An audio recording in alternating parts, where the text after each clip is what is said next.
decía, se me salió, perdón, voy acá, nuevamente, ahí estoy. Entonces, esto es un poco la vida de la iglesia. Muchos jóvenes, muchos niños, esta es la infancia misionera. Cada año reuníamos entre 150 a 200 niños que venían de distintas capillas, caminaban 7, 8, 10, 12 kilómetros para hacer una reunión, para compartir la fe en Epifanía. Estos, de este otro lado, es un grupo de catecúmenos. Los niños allí no se bautizan cuando son pequeños, sino cuando ya crecen, para poder formarlos y se les da el bautismo y la primera comunión. No hay casi bautismo de niños, pero en una sola capilla pueden haber 150, 200 catecúmenos. Esta es la parroquia Espíritu Santo, tiene una foto, así quedó más o menos la construcción que llevábamos nosotros. Esta era es la gente de mi parroquia. Como ven ustedes, muchas caras jóvenes, y todo esto se levantó pues gracias a la ayuda de mucha gente, entre ellos de Ayuda a la Iglesia que Sufre, y la levantamos a mano. No hay posibilidad de tener una máquina ni nada, no existe luz eléctrica, no existen vehículos, los ladrillos fueron hechos por la gente, la arena la sacó la gente del río sumergiéndose y sacando los materiales para poder construir, el cemento se trajo de Camerún. O sea que para llevar adelante una construcción no es como aquí que voy y compro y construyo, o viene una empresa y me hace la casa, sino que ahí se hace todo a mano, como antiguamente también se hacía en Chile, ¿no? Pero para que vean que es con mucho esfuerzo, lo hace la gente con mucho corazón. No solamente la iglesia, sino que en Bema pudimos construir el primer colegio secundario. Esto lo construimos con los padres de familia del colegio. Construimos 6 salas del colegio San François Xavier, que albergaba hasta antes de la guerra 400 niños venidos de 35 kilómetros a la redonda, donde no había un colegio secundario. Pues la iglesia logró construir esta pequeña obra. Creemos que la educación es el futuro, no solamente de Centroáfrica, sino también de la resolución de problemas sociales. Este otro proyecto es la Escuela Santa Teresita de Jesús, que no pudo comenzar a causa de la guerra, también construida por los padres de familia, por la gente del pueblo. Pero todos estos proyectos sociales se vieron, digamos, afectados por una guerra civil en Centroáfrica que enfrentó grupos musulmanes con grupos no musulmanes. No digo cristianos porque son más bien fetichistas, son más bien una mezcla de creencias, una manipulación enorme también de la masa de gente que vive en la ignorancia.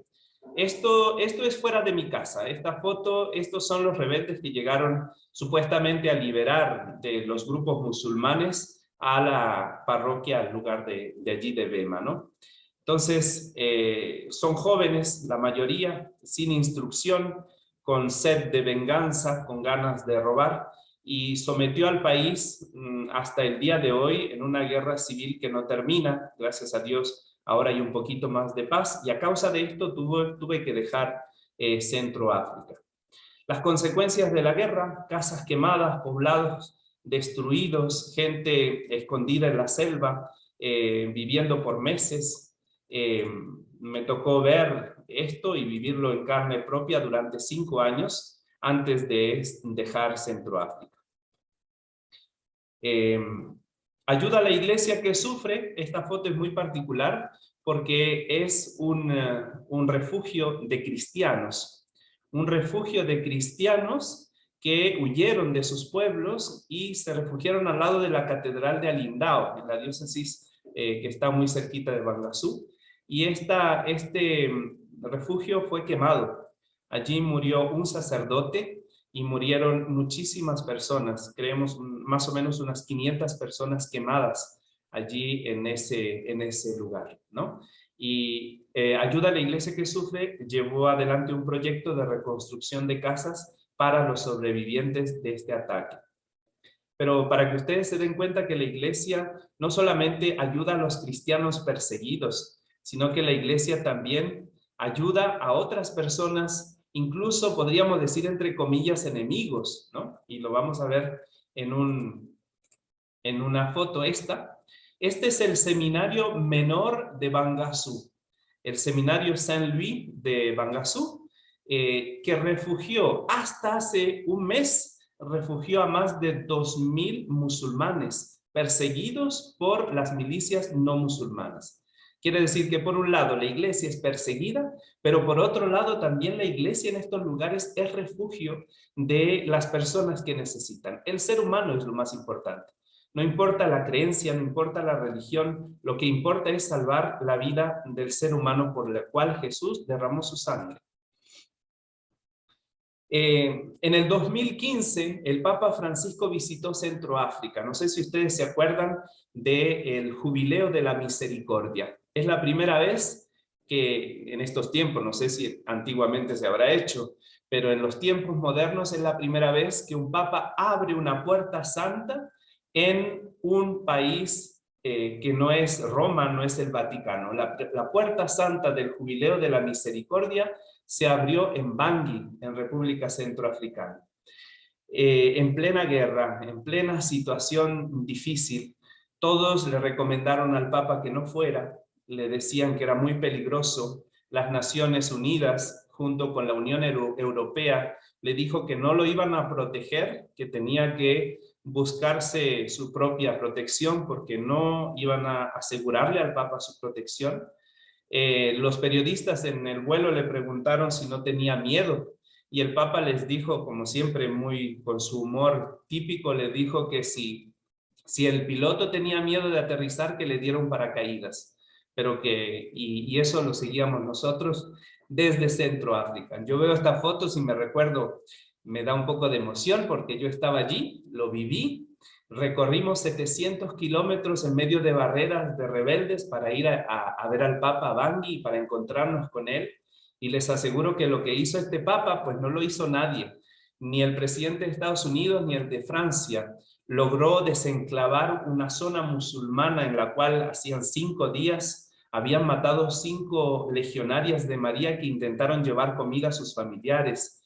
Logró abrir ese espacio para que se encontraran musulmanes y cristianos. Se celebró la Eucaristía en el estadio de Bangui, donde vinieron gente de todas las religiones, de todos los grupos religiosos, y le recibieron todo el pueblo, toda la gente, todos los pobres. Al Papa se le quiere allí, no importa de cuál religión se sea, porque fue capaz de hacer algo que nadie hizo, ¿no? Y más encima, el Jubileo de la Misericordia, que fue un regalo para la Iglesia y para Centroáfrica de manera muy particular. Aquí lo vemos abriendo la puerta santa en la Catedral de Bangui. Yo estaba dentro, puedo dar testimonio. Y nos invitó el Papa a pasar a la otra orilla, a ser capaces de sobrepasar las dificultades y entrar en un clima de paz, a comprendernos, a ayudarnos. Y puso el ejemplo de la banana, que como la banana crece enorme, la planta de banana cuando se cae, pues salen del mismo palo caído, salen muchas otras plantas, que así teníamos que ser nosotros los cristianos. Esta es la iglesia o los obispos de la iglesia en Centroáfrica, de distintas nacionalidades, de distintos grupos étnicos. Es una iglesia multicultural, es una iglesia universal, presente allí, y quiero terminar ya mi presentación porque creo que me atrasé ya con lo que estoy diciendo. La iglesia es enviada, esto lo dijo el Papa, enviada a despertar esta esperanza en todas partes, especialmente donde es ahogada por las condiciones existenciales difíciles, a veces inhumanas, donde la esperanza no respira, se sofoca. Necesitamos el oxígeno del Evangelio, el soplo del Espíritu de Cristo resucitado que vuelva a encender los corazones. La iglesia es la casa en la que las puertas están siempre abiertas, no solo para que todos puedan encontrar acogida y respirar amor y esperanza, sino para que nosotros podamos salir para llevar este amor y esta esperanza. El Espíritu Santo nos empuja a salir de nuestros recintos y nos guía hacia las periferias de la humanidad. Creo que eso es lo que tenemos que tener nosotros, mucha esperanza, a pesar de las dificultades que vivimos en Chile o en cualquier parte del mundo como iglesia, ¿no? ¿Qué estoy haciendo aquí en Ecuador? Pues seguimos pensando en África. Esto es un poquito un resumen de lo que estamos creando aquí en el Ecuador. Hemos creado ya, esta presentación es un poquito viejita. Nosotros hemos creado esta fundación, FODISU, que es una fundación para el desarrollo humano, inclusivo, solidario y universal, y con 2 jóvenes centroafricanos que viven conmigo aquí en la parroquia y junto con otras personas del Ecuador y de otros países, estamos creando proyectos para poder volver a Centroáfrica, pero sobre todo hacer un intercambio de profesionales. Creemos, hay mucha gente con muchos deseos de estudiar, de formarse y de volver a su tierra para poder trabajar allí. Así que estoy aquí, pero mi corazón está en África. Estoy aquí trabajando, pero con el deseo de poder desde aquí o allá, estando allá, poder colaborar con el desarrollo y con la ayuda espiritual, psicológica, lo que sea, a este pueblo que tiene tantas ganas y tanta fuerza y tanta esperanza también, ¿no? Entonces, con esto termino mi presentación y pues no sé si me pasé, estoy dispuestos a las preguntas, a lo que quieran ustedes hacer conmigo, estoy a la disposición. Está perfecto en el tiempo y muchas gracias. ¿Hay algún... Les recuerdo a los que nos están acompañando en esta reunión de Zoom que si quieren dejar alguna pregunta, pueden escribirla en el chat. Y tenemos aquí una que dice: Padre, cuéntenos de las familias de su parroquia. ¿Cómo viven la piedad en familia? Y a eso me gustaría agregarle, em, ¿qué encuentra la gente en la Iglesia Católica ahí mismo? Em, ¿Qué es lo que ve la gente cuando tienen la posibilidad de acercarse a Dios y eso mismo después llevarlo a la familia de cada uno? Yo te voy a contar lo que yo encontré, ¿ya? Porque es difícil que yo pueda ponerme en el lugar de las otras personas, ¿no? Yo me fui con 27 años a Centroáfrica. Imagínate tú, 27 años para terminar a los 30 a ordenarme. Cuando yo estaba a punto de ser ordenado, el obispo me invitó a comer, cosa rara allí, que inviten a alguien a comer. Pues a mí me invitó a comer y me dice: ya tengo la misión para ti. Me dice: es tal lugar, tal cosa, y allí vas a llevar un hospital, una escuela, una parroquia, tienes que construir todo esto. Y yo le dije: muy bien, pues, ¿dónde está la platita? ¿Dónde están los medios? ¿Dónde están las herramientas? Y me dice: no hay nada, tienes que empezar de cero. Bueno, entonces así empezó mi misión. Imagínate, en 8 años, con la ayuda de mucha gente, logramos todos estos proyectos de los que, claro, con la ayuda de la iglesia, del obispo, de todo el mundo, del pueblo, todos trabajando, logramos. Cuando estaba todo funcionando, llega la guerra.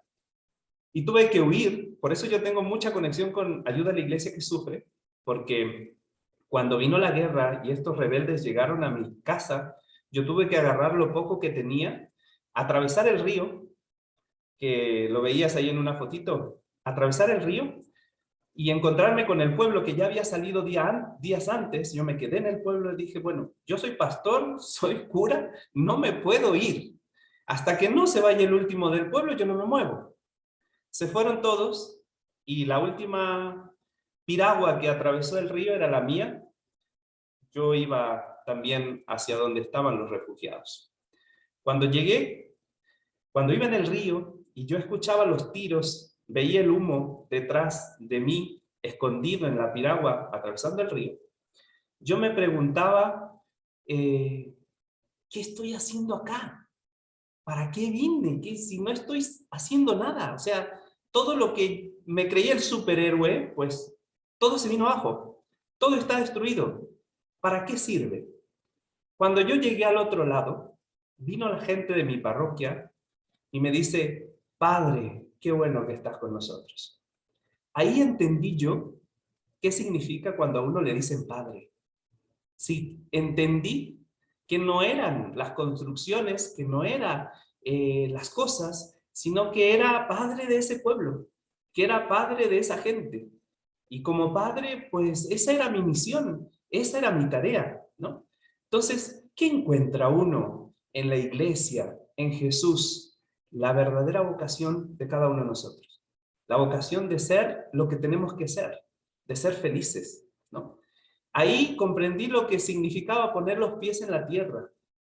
Estaba descalzo y sentía el barro del río donde me bajé de la piragua y a mi cabeza vino esta imagen: eres polvo, de allí saliste, del barro, como te creó Dios.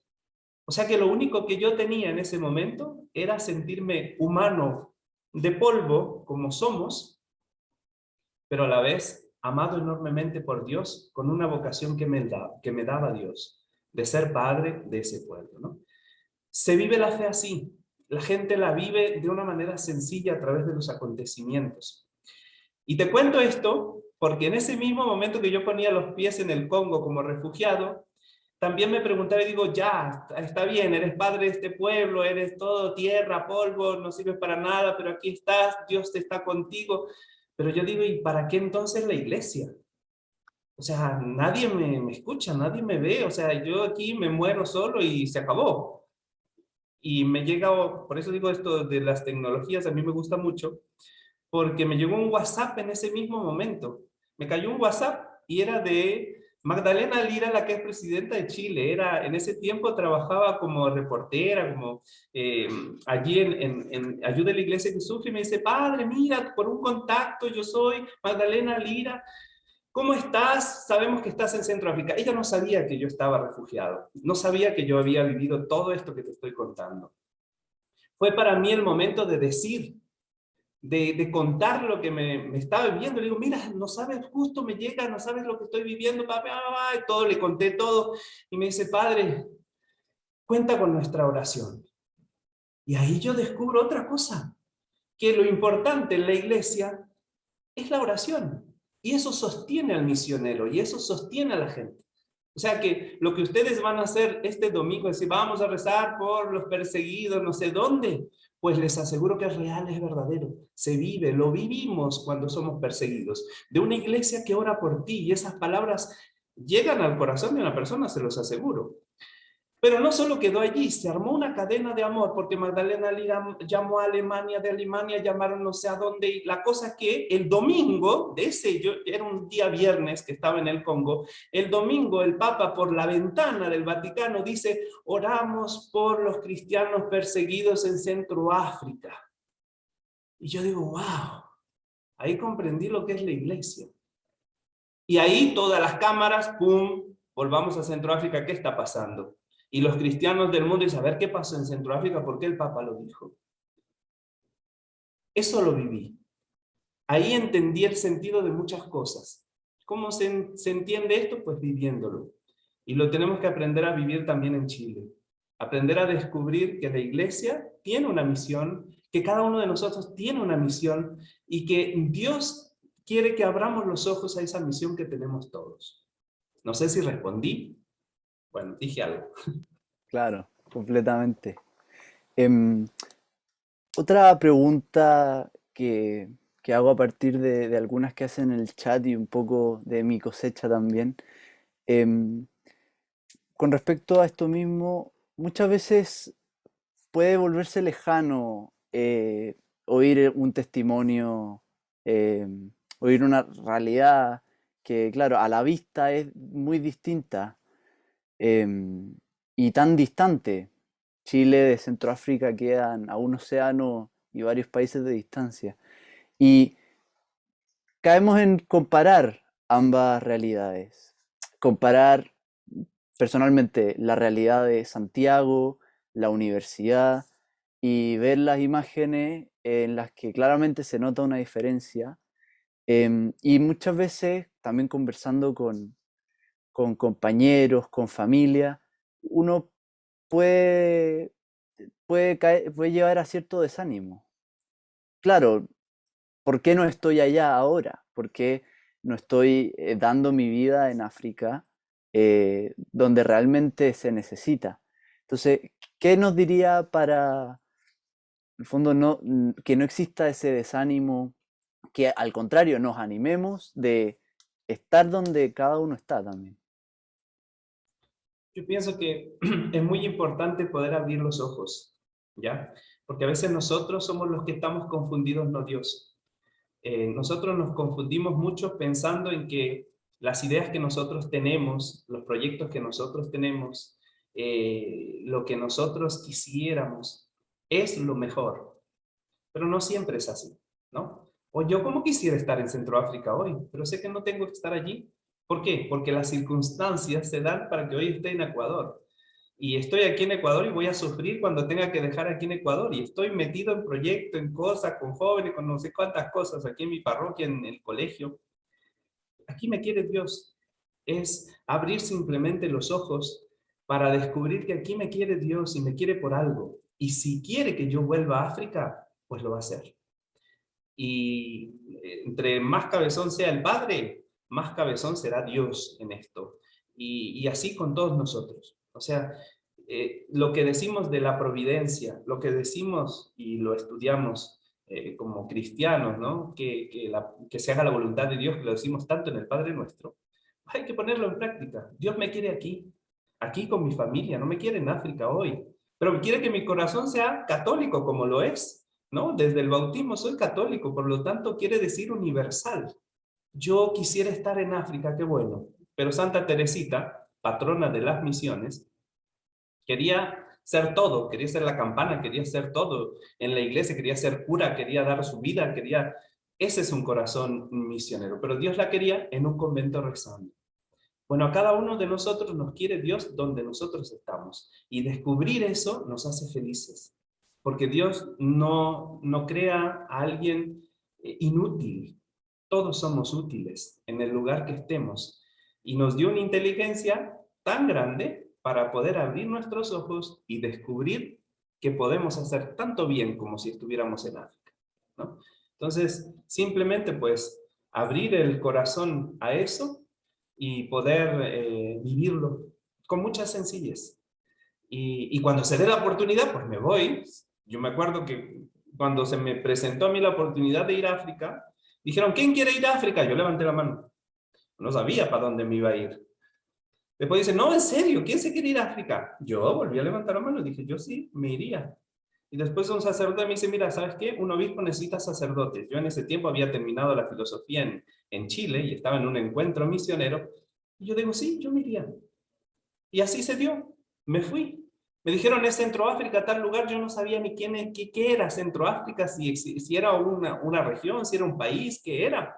Me tuve que meter en internet para buscar qué era Centroáfrica, qué lengua se hablaba. Llegué allá sin hablar francés ni sango, que son las lenguas del país. Y pude estar allí y pude vivir lo que viví y hoy estoy en Ecuador y creo que tengo que aprender a ser feliz todos los días y a descubrir que Dios me quiere aquí y no en otro lugar. Espectacular. Em, Hay una pregunta en el chat que dice, ¿cuáles son los principales sufrimientos hoy en Centroáfrica? Y me gustaría agregarle una patita, porque usted está estudiando psicología. Entonces, ¿cómo se da en los centroafricanos el asunto de la salud mental? Además, vinculado a los sufrimientos que pregunta la primera persona. Ya, mira, yo he aprendido de la fortaleza en los centroafricanos, del heroísmo en los centroafricanos, cosa que yo no sé si yo sería capaz de hacerlo, ¿no? Recuerdo, te cuento una experiencia cuando había un rebelde que tenía una granada en su mano y estaba amenazando a todo el pueblo durante 2 días con una granada en la mano que la tiraba, que quería hacer explotar el mercado donde había mucha gente. Y un señor musulmán, viejito, se le tiró encima, lo agarró con todo su cuerpo y dice, aquí no vas a matar a nadie. Y explotaron los dos juntos. Murieron los dos. Eso lo vi. ¿Qué motivó a ese hombre para que diera su vida por un pueblo, un viejito que vivía solo, que vendía limones? Yo lo conocí muy bien. Su fe, su fortaleza, no lo sé. Tuve la experiencia de una mujer a quien le mataron a sus hijos y a su esposo delante de ella. Y cambió, se dio vuelta la tortilla y tenía la posibilidad de vengarse. Y la mujer dijo, no, yo lo perdono. Uno dice, ¿cómo lo perdonas? Si es el asesino de tu esposo y de tu hermano, de tus hijos, porque soy cristiana. Simplemente porque soy cristiana y Jesús me enseña a perdonar. Son cosas que uno dice, wow. Por eso cuando uno dice, pero cuando hay preguntas que a veces los jóvenes dicen, ¿y dónde está Dios con tanta guerra? Pues Dios está en medio de la guerra. Lo que pasa es que no lo vemos. Dios está ahí en medio de la guerra haciendo milagros que nosotros no vemos, ¿no?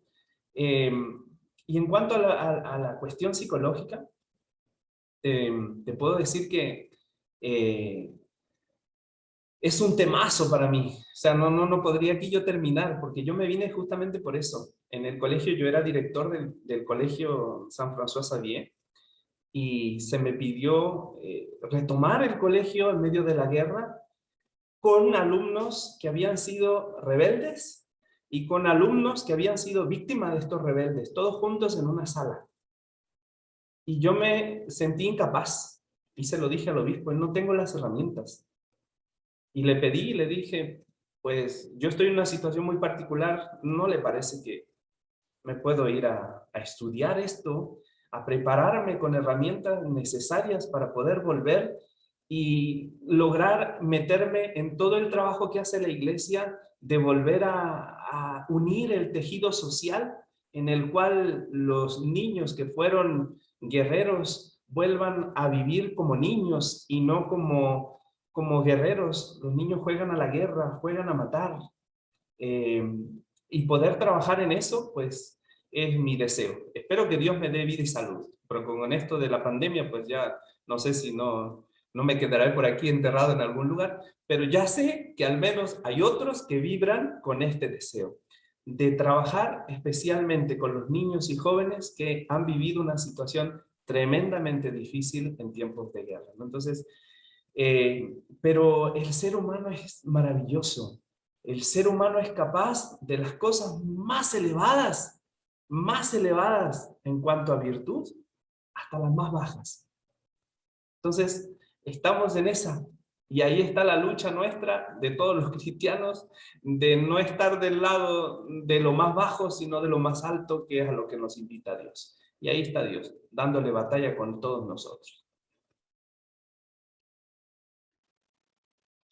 En, muchas veces he escuchado ac- en los distintos lugares digamos, de la universidad, de la familia, en los distintos momentos, y es algo que se da en general, por lo menos en la sociedad occidental, que, que, se- que los jóvenes tenemos mucha atracción hacia las masas, hacia lo que haga el resto, al que dirán. Em, ¿Cómo pasa allá cuando jóvenes empiezan a interesarse por ser coherentes y vivir la fe em, frente al entorno que pareciera muy polarizado o muy cambiante, frente a sus amigos, frente a la misma familia? ¿Existe acogida, esta misma fortaleza de la que hablaba antes? ¿Se hace más fuerte? ¿Qué pasa? Mira, aunque parezca contradictorio, pero un joven en Centroáfrica y un joven en Chile, en la universidad, la única que hay en Bangui, o la universidad de ustedes allí en Chile, tiene las mismas aspiraciones, los mismos deseos, la misma búsqueda, ¿ya? También les gustan las redes sociales, también les gusta ser famoso, también cambian de una cosa u otra, también se enamoran y tienen una novia y cambian de novia y tienen crisis existenciales, todo lo viven de la misma manera. La diferencia es la cultura, digamos, la manera de vivirlo, ¿no? Entonces, yo pienso que la coherencia es fundamental para todos nosotros en cualquier situación del mundo, en cualquier lugar. Pero la coherencia a veces la confundimos nosotros eh, con impecabilidad, con cuestiones muy morales, con maneras y modos, ¿no?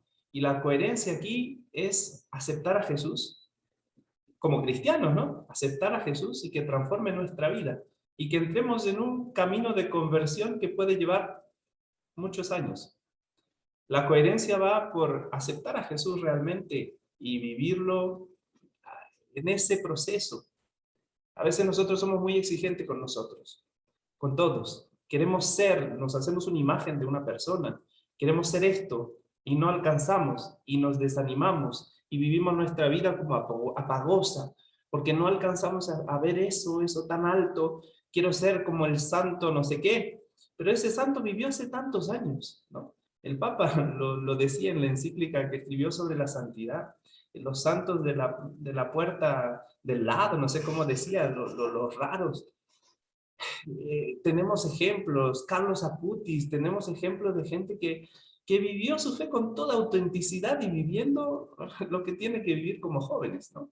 Entonces, creo que simplemente es saber que el corazón del hombre es el mismo, que tiene un vacío enorme, como lo dijo San Agustín, y que lo puede llenar solo Dios.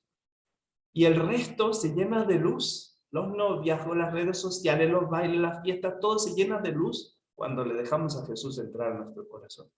Hay que experimentarlo, hay que darse la oportunidad. Y verán que no es tan extraño como a veces nos imaginamos la vida cristiana. Así que es bastante parecido. Em, ¿Y cómo se dan también, si es que se dan, em, el ingreso de, digámoslo, ideas, ideologías, pensamientos que vienen más bien de Occidente? Se da que irrumpen con fuerza, por ejemplo, aquellas que van en contra del matrimonio, en contra de la vida, son finalmente las que también dividen allá, o cómo se da esa relación de toda de esto nuevo que surge allá, en el contexto en el que se vive. Las ideas sí. Centroáfrica fue colonizada por Francia. Francia fue el país colonizador, ¿no? Entonces tiene una gran influencia francesa y por lo tanto vive muy unido a la cultura francesa. Por lo tanto, muchas cosas que están de moda en Francia, después también están de moda en Centroáfrica, ¿ya? Hay muchas cosas propias de la tradición, de sus tribus y de cosas por el estilo, pero la influencia de Occidente es grande. Como te digo, yo estoy en contacto a través de WhatsApp, del TikTok, de todas estas cosas, con jóvenes de mi propia, ¿no? El otro día me decían, porque yo me gusta hacer esos videos tontos de TikTok, yo le hago algunos. Entonces, ellos me decían, oye, padre, ¿qué dices en estas canciones? No entendemos nada, a ver, cuéntanos un poco, no sé. O sea, que la relación es la misma. Lo viven, claro, con valores que son propios de la cultura, propios de la religión, propios de la manera de vivirlo. Eh, pero sí tienen mucha influencia, ¿no? También se preguntan sobre el tema del valor de la vida, pero allí hay, a diferencia, esa sí es una gran diferencia, No hay problemas de suicidio, la gente lucha por la vida.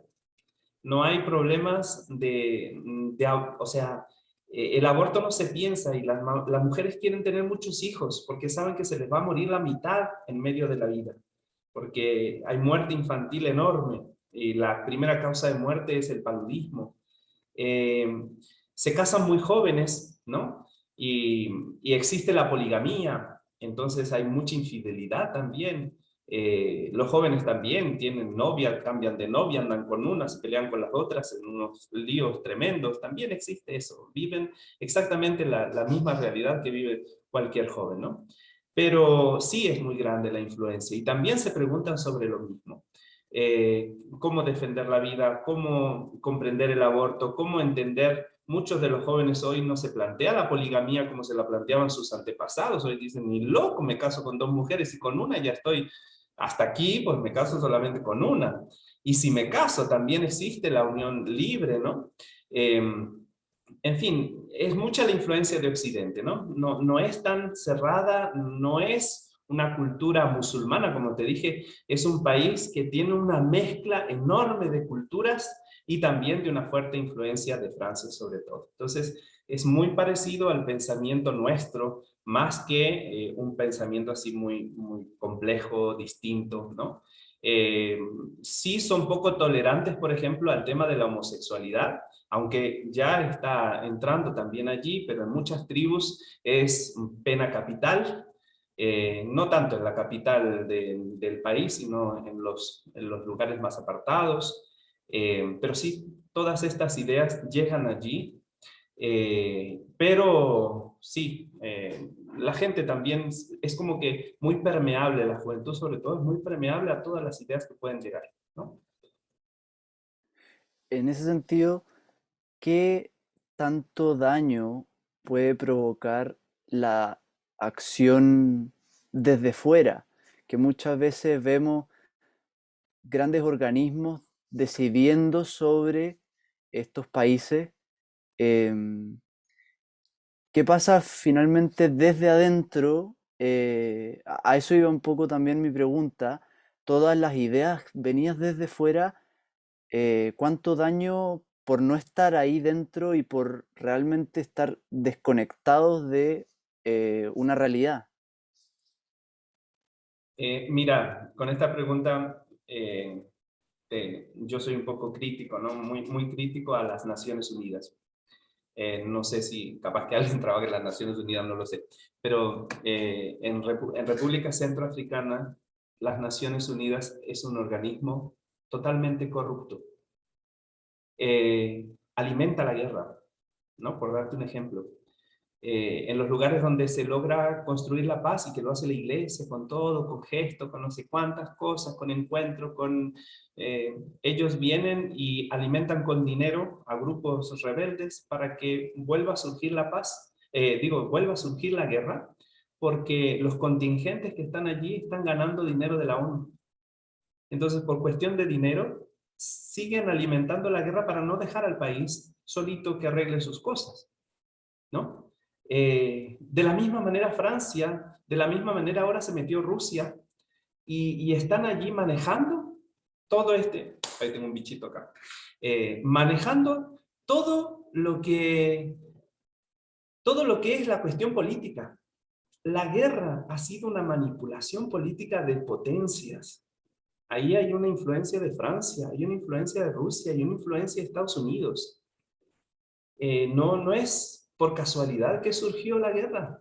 La guerra surgió a causa de que las empresas chinas querían comprar el uranio que tiene Centroáfrica. ¡Uranio! No tenemos nosotros en Chile uranio, pero lo tiene Centroáfrica.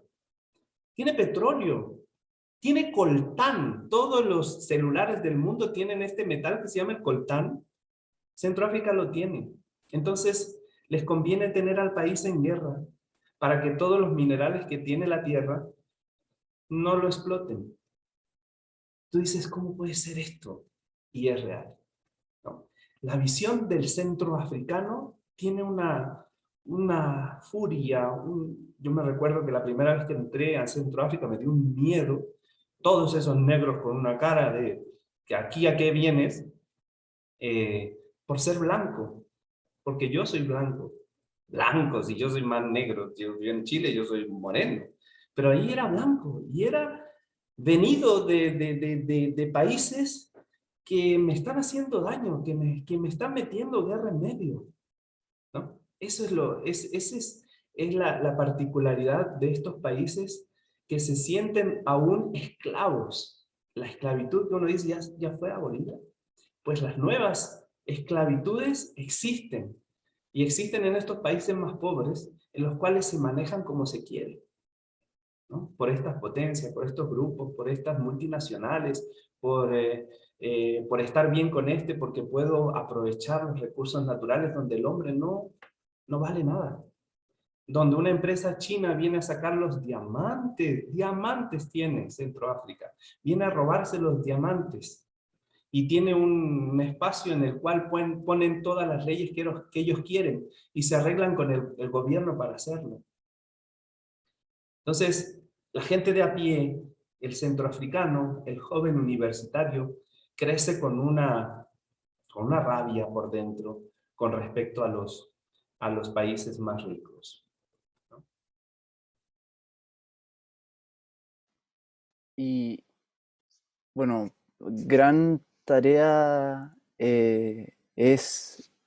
será encauzar esa rabia y que no se convierta en odio, pero debe ser, bueno, como, como yo estoy, bueno, hago varias cosas, muchos proyectos, muchas veces también ese ímpetu, esa rabia que de repente genera, evidentemente es distinta, pero de alguna forma puedo empatizar y que es necesaria la fe y Dios, ¿qué quieres con esto? O sea, ¿cómo puedo transformar esta rabia en realmente un cambio? Así que creo que es muy, muy potente eso último, sobre todo para quienes nos formamos en la universidad, em, y quienes nos forman también. Em, Ahí hay una pregunta. ¿Qué pasa con las vocaciones sacerdotales? ¿Hay? Muchísimas, hay muchísimas. Al contrario de Chile, pues yo terminé mi seminario, la teología la terminé en Centroáfrica. Yo era el único blanco entre 150 seminaristas. El seminario estaba abarrotado, estaba llenísimo. Y no solamente por búsqueda de alimento, que uno puede decir, bueno, me meto a cura para tener alguna posición o poder estudiar. También lo hay, pero no es la opción, ¿no? La única opción. Hay muchísimas vocaciones. Hay mucha gente que quiere meterse en la vida religiosa porque por el mismo testimonio valiente que la iglesia tiene. La iglesia se mete con los pobres, la iglesia interviene, la iglesia no tiene miedo. Hubo un obispo secuestrado hace muy poco. No tiene miedo, se mete nada más. Y el obispo con el que yo estaba eh, se subió a un camión para salvar a estos 2000 musulmanes que vieron ustedes en la foto. Se metió allí en el camión, iba parado en la puerta y yo lo vi y se puso enfrente y a los rebeldes dice, si ustedes me quieren matar, pues mátenme a mí. Y por atrás iban pasando todos los musulmanes mientras se subían a un camión. Ese testimonio, al obispo, yo con él no me llevo mucho, no es que tenemos muy buena relación muchas veces, pero en esto yo puedo decir, este hombre es un santo. Es un santo porque es valiente, porque no le tiene miedo y se pone allí enfrente y toma el báculo de pastor como le corresponde. Entonces, este testimonio llama muchísimo la atención a los jóvenes. De las monjitas, hubo una monjita que la mataron allí y en su congregación hay una cantidad de vocaciones. Entonces, es el testimonio sobre todo. Creo que a mí me llegó mucho el testimonio de la iglesia, una iglesia que vive, una iglesia que tiene sus problemas también, porque hay curas que por ahí salen, no sé, con sus cosas, hay, no sé, corrupción como en todos lados, pero es una iglesia que tiene 150 años nada más. Imaginémonos la iglesia de hace 150 años, cómo empezaba la iglesia, también con sus problemas, ¿no? Pero con un empuje que no la tiene quizás la iglesia en otros países. Una última pregunta también, si es que estamos bien en tiempo. Em, ¿Cómo se preparan los novios para el matrimonio si hay poligamia? Como te decía, generalmente las parejas que son poligámicas o que viven la poligamía es por la influencia cultural. Como en todas partes, hay, ¿cómo te puedo decir yo? Sobre todo en las partes más alejadas, ¿no? Por eso yo digo que la educación es súper importante. En las partes más alejadas todavía no conocen a Jesús, todavía no les llega el mensaje cristiano. Entonces, hay muchas parejas que tradicionalmente se han casado con esta tendencia a la poligamia. Entonces, son matrimonios que ya están constituidos y que se convierten al cristianismo, pero tienen tres esposas ya. Entonces, ¿cómo hacer?